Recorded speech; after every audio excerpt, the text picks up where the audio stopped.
제10장 셋째 천사의 기별을 선포하는 능력. 반모섬의 선견자는 세 천사의 기별을 조사 심판의 무대 속에서 영원한 복음으로 제시한다.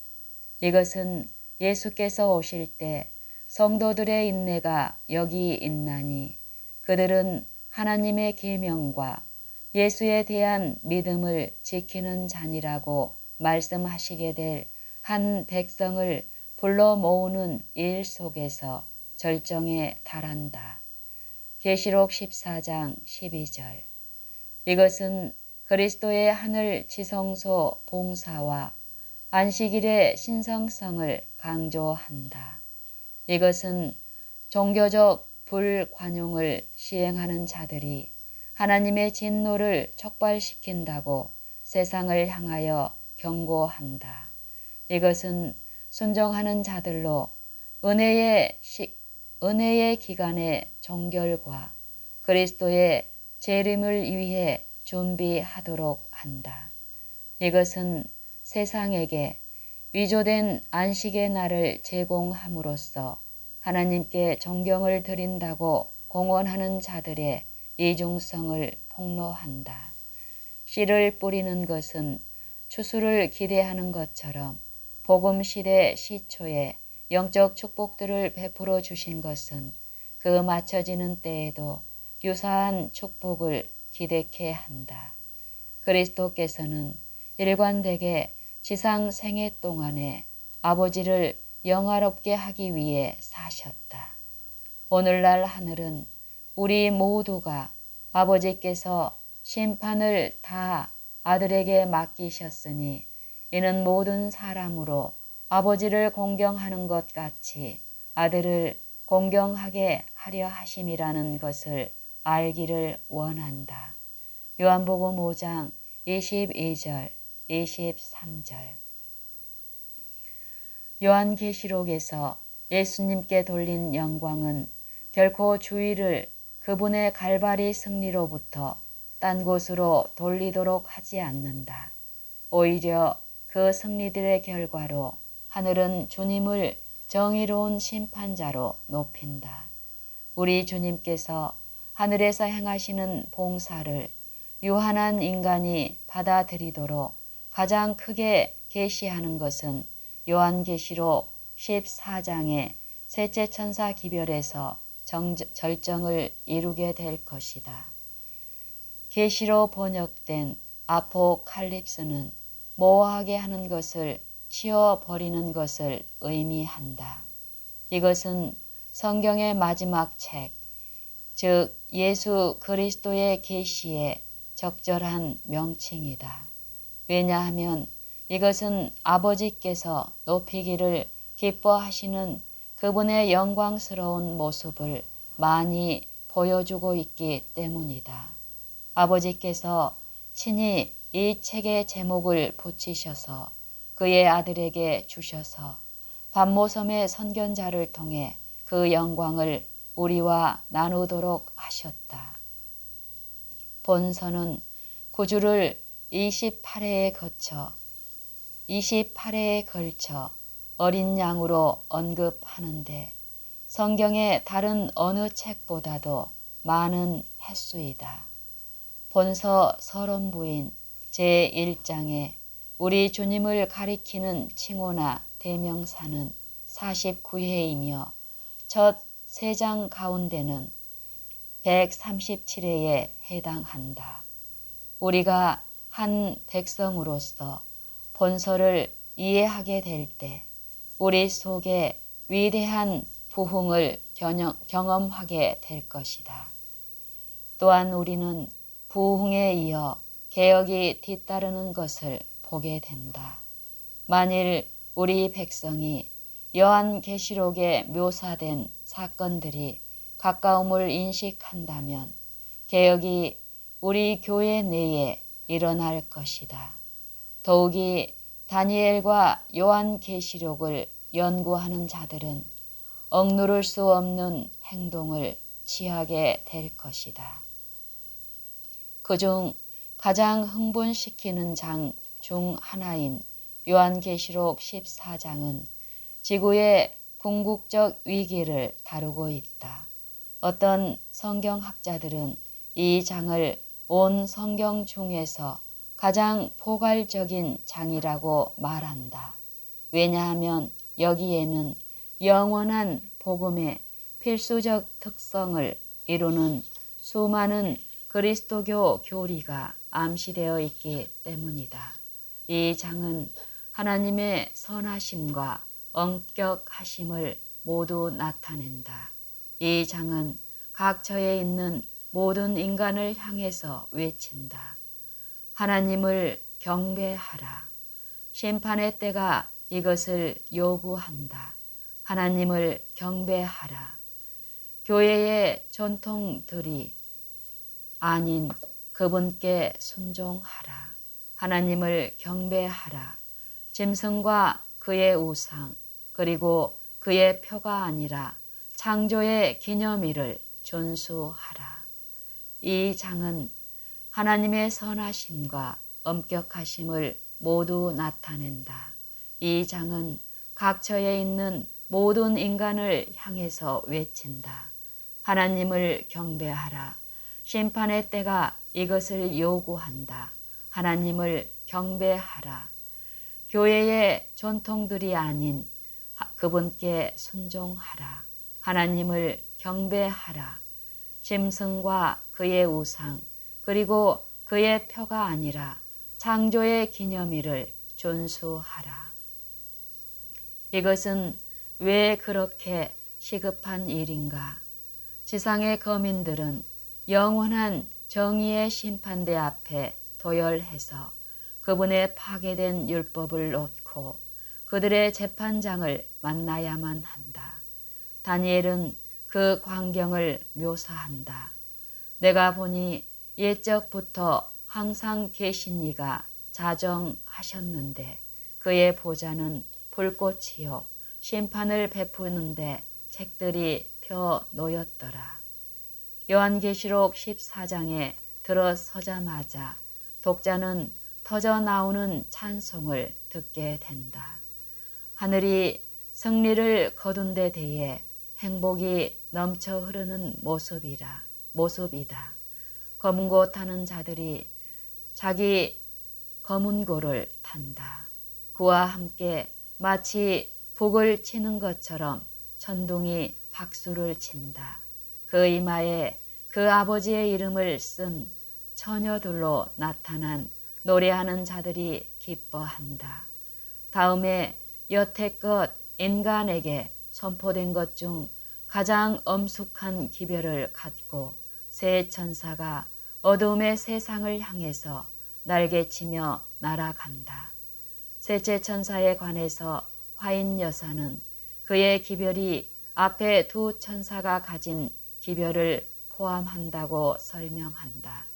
이것은 큰 소리로 주어진 것으로 제시되고 있다.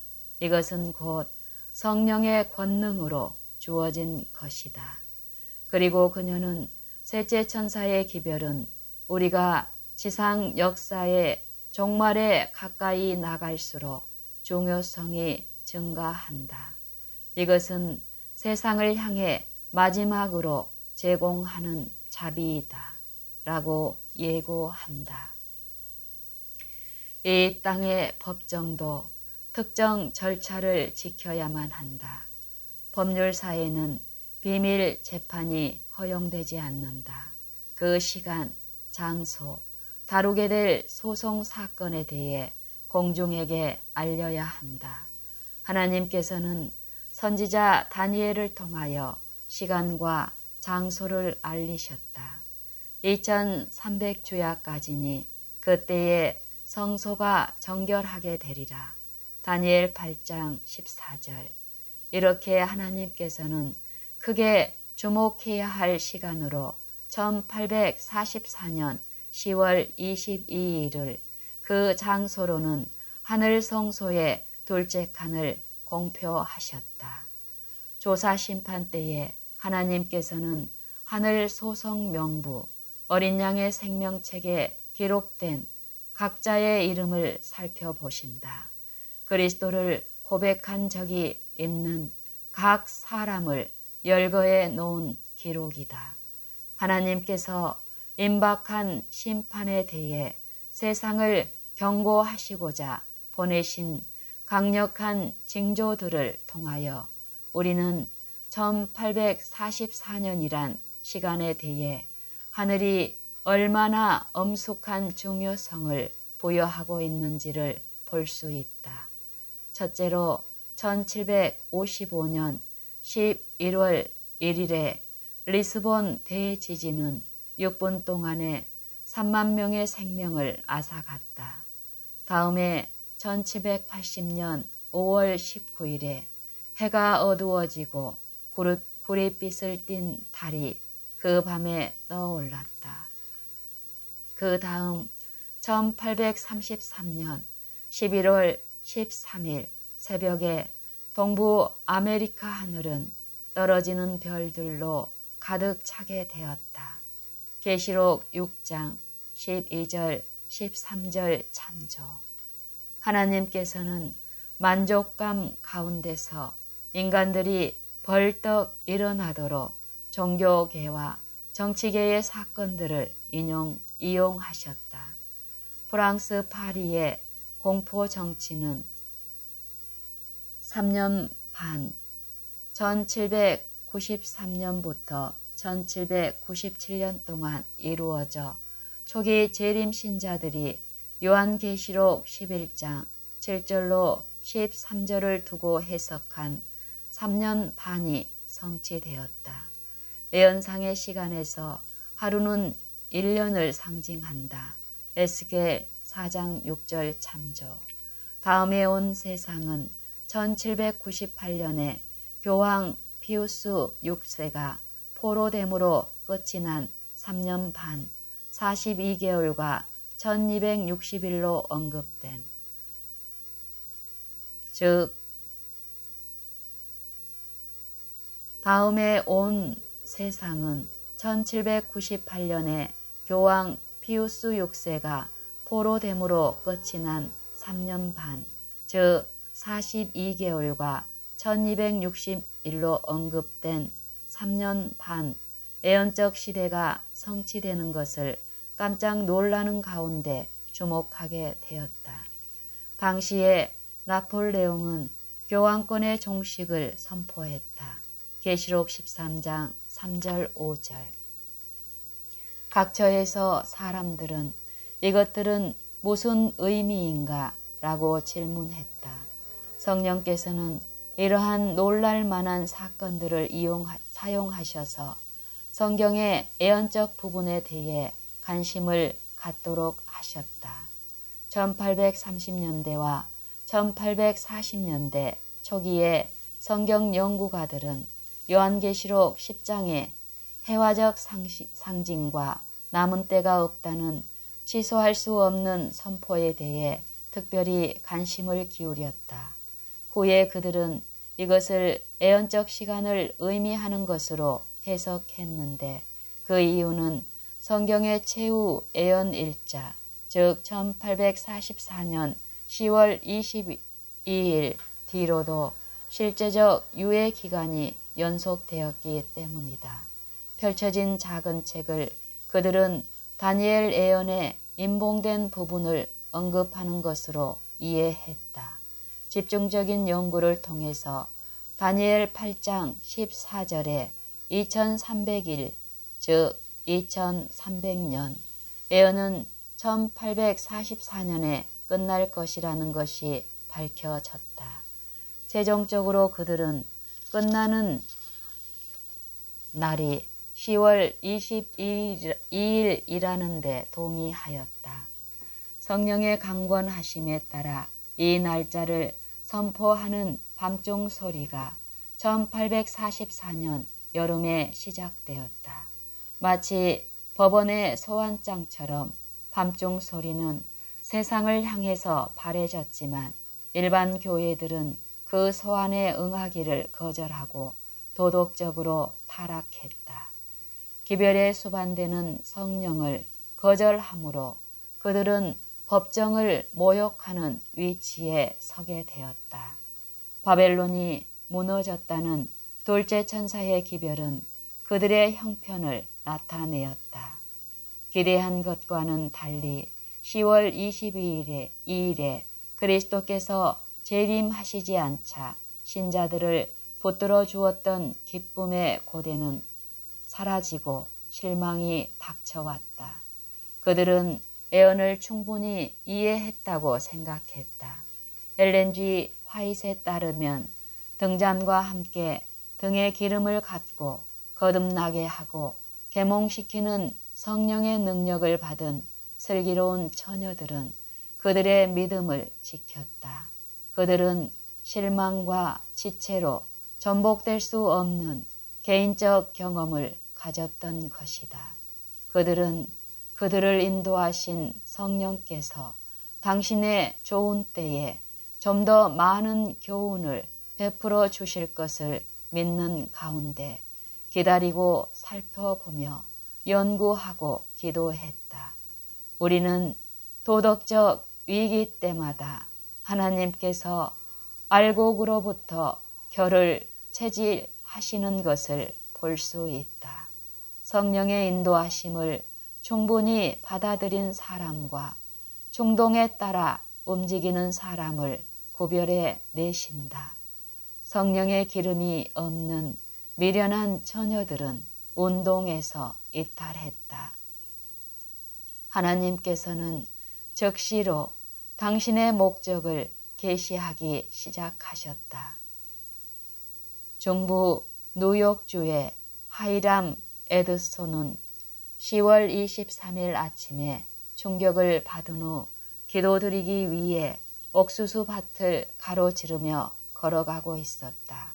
성령께서 그에게 감동을 주셔서 그는 다니엘 8장 14절에 언급된 성소는 기대했던 지구가 아니라 하늘에 있는 성소이며 대제사장께서는 10월 22일에 지구로 돌아오시기 위해 하늘 성소의 지성소로부터 나오시는 대신에 바로 그날 최초로 지성소로 봉사하시기 위해 들어가셨다는 것을 보았다. 예수께서는 그곳에서 무엇을 하고 계셨겠는가? 성령의 인도하심을 따라 슬기로운 처녀들이 레위기 16장과 히브리서 9장을 연구할 때 그들은 지상 성막은 하늘 성소를 상징하며 이스라엘의 연중 봉사는 하늘 성소의 두 칸에서 벌어지는 그리스도의 봉사를 대표한다는 것을 보았다. 그들은 광야 성소에서 있은 연말 대속죄일 봉사는 그리스도의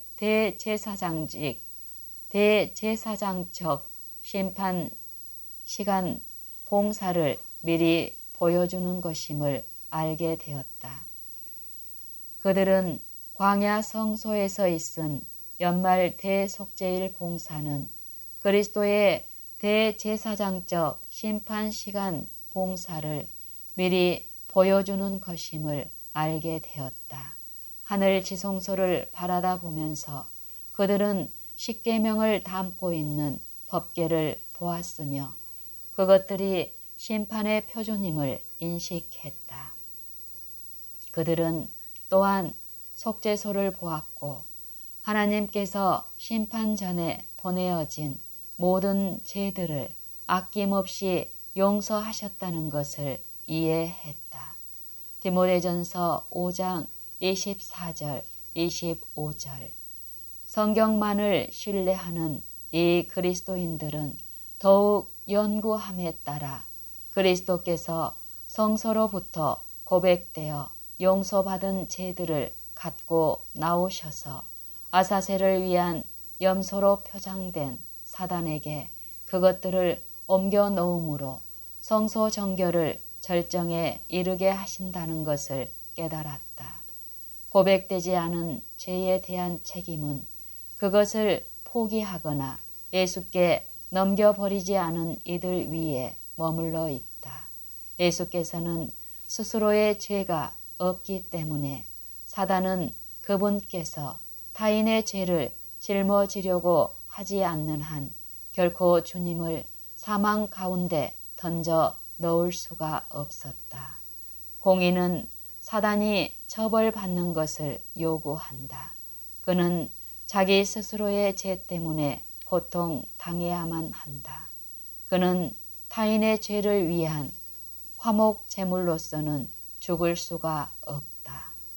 그는 그리스도의 살해자로서뿐 아니라 그가 범죄하도록 유혹해낸 죄들의 공범자로서 고통을 당해야만 한다.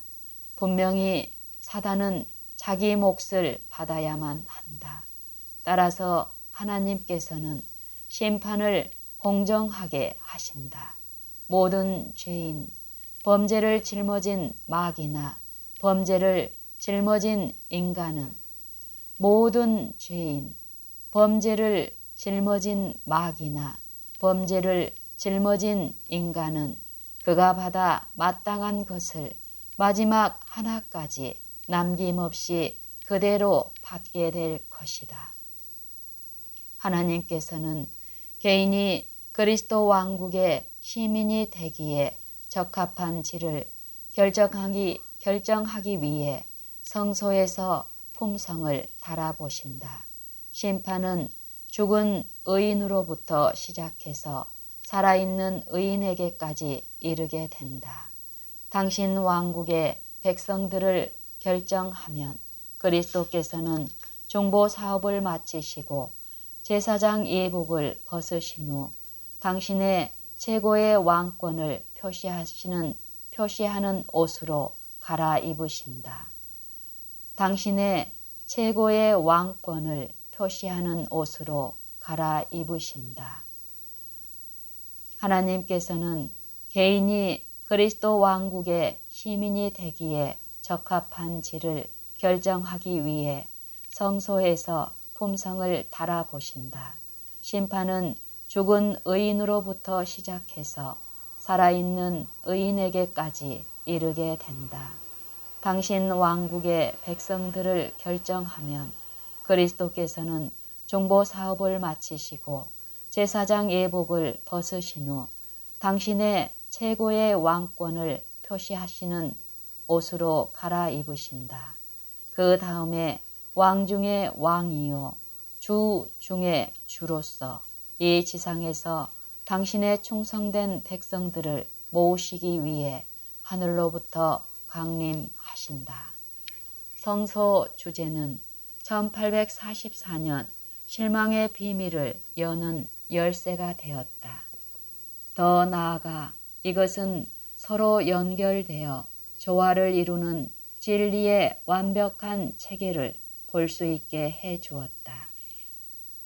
여기 있다, 저기 있다는 말이 수없이 많이 들리는 시대에 성경적 그리스도인들은 현대 진리를 구성하는 것은 무엇인가? 라는 질문에 봉착했다. 신자들은 하나님의 영께서 분열을 축복하실 수 없으며 하나님께서는 1848년에 있은 6차례의 안식일 회의 기간 동안 그들이 보인 열성을 인정하셨다. 이 회의들을 회상하면서 화인 여사는 기록했다. 나의 남편 조셉 베이츠, 피얼스 아버지, 하이람 에드손 및 그의 초기 지도자들은 통찰력이 예민하고 인격이 고상하며 진실한 인물들로서 마치 숨은 보화를 찾듯이 진리를 탐구하였다. 때때로 밤늦게까지 남아있을 때가 있었으며 어떤 때는 밤을 꼬박 새우면서 빛을 받기 위해 기도하였고 말씀을 연구하였다. 저들이 우리는 이 이상 어떻게 할 수 없다는 말을 하게 될 연구 지점에 이르렀을 때 주님의 영께서 나에게 임하셨으며 나는 계시를 받게 되었고 우리가 연구하여 오던 성경절에 대한 뚜렷한 설명을 나에게 주셨다.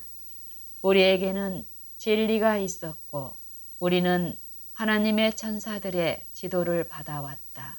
성서 문제에 관한 증거를 주신 것은 성령의 지도로 말미암은 것이었다. 제7일 안식일 예수 재림교회는 하나님께 마땅히 감사드려야 할 것이 매우 많다. 모든 진리로 인도하시는 성령께서 사도들도 누리지 못했던 지식을 갖도록 축복하셨다. 성경적인 그리스도인으로서 그들은 종교개혁의 불을 댕긴 위대한 복음 진리들을 수용했다. 그들은 영혼의 비불멸성에 관한 진리를 기초로서 갖고 있었다. 그들은 그리스도의 문자적이고 개인적이고 가시적인 출현을 고대했다. 그들은 첫째와 둘째 천사의 기별 속에서 성령의 권능을 체험했다. 이제 동일한 성령에게 인도를 받아 그들은 배교에 대한 셋째 천사의 경고를 인정하게 되었으며 하나님의 계명과 예수 믿음을 그들의 깃발로 받아들였다. 기별의 필수적인 모습을 분명하게 정의한 후에 지도자들은 하나님께서 그들에게 세상에 선포해야 할 진리를 주셨다는 것을 알았다. 성령께서 인도하심에 따라 그들은 그들의 신조를 선포하고 출판하기 위해 나아갔다. 그 당시 화인 여사는 자기 남편을 위한 기별을 받았다. 당신은 작은 책을 인쇄하기 시작해야만 합니다. 이 작은 출발은 온 세상을 두루두루 비추는 빗줄기가 될 것임을 나는 보았습니다. 작은 출발을 통해서 제7일 안식일 예수 재림교회 출판 사업은 정말로 세계적 사업이 되기까지 성장했다. 여러 해 후에 남은 무리에게 보내신 하나님의 사자는 우리 사업의 전체적 모습에는 결코 어떤 변경도 있어서는 안 된다. 셋째 천사의 기별에 대해 우리가 받은 빛은 참된 빛이다 라고 증거했다. 그 다음에 그녀는 이 문제에 관해 모든 사람이 이해하고 있는 것은 아니며 두루마리가 풀려질 때까지 이해되지 않을 것이다 라고 덧붙였다. 두루마리가 펼쳐짐으로 그 어떤 빛이 오게 될지라도 그것은 이미 주어진 빛을 조금도 바꾸지 않을 것이라는 것을 우리는 알고 있다. 하나님의 권능이 무엇이 진리인지를 증거해 주셨을 때 그 진리는 영원히 진리로 굳게 서 있을 것이다. 성령의 나타나심과 권능으로 온 세상에 셋째 천사의 기별을 증거하기 위해서 각 신자들은 무거운 책임을 지고 있다.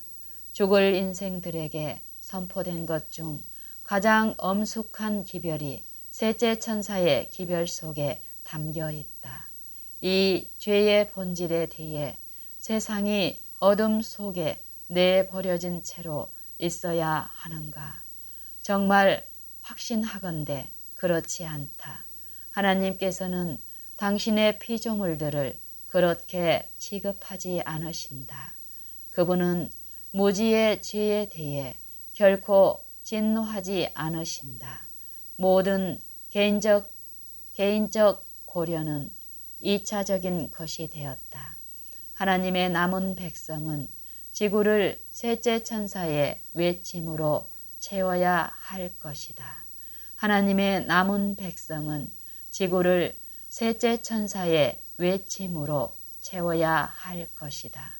그들은 사명을 완수하기 위해 남은 무리는 성령의 신령한 힘을 받아야만 한다. 그리고 하나님께서는 필요로 되는 늦은비 권세를 약속하셨다. 또 다른 천사가 셋째 천사와 연합하여 목소리를 높이며 땅은 그 영광으로 환해진다. 빛이 증가한다. 여기에는 위대한 능력이 수반되어 그 황금빛은 온 땅에 거하는 각 방언과 각 민족과 각 나라에 전파된다. 우리의 기별은 생사가 걸린 기별이다.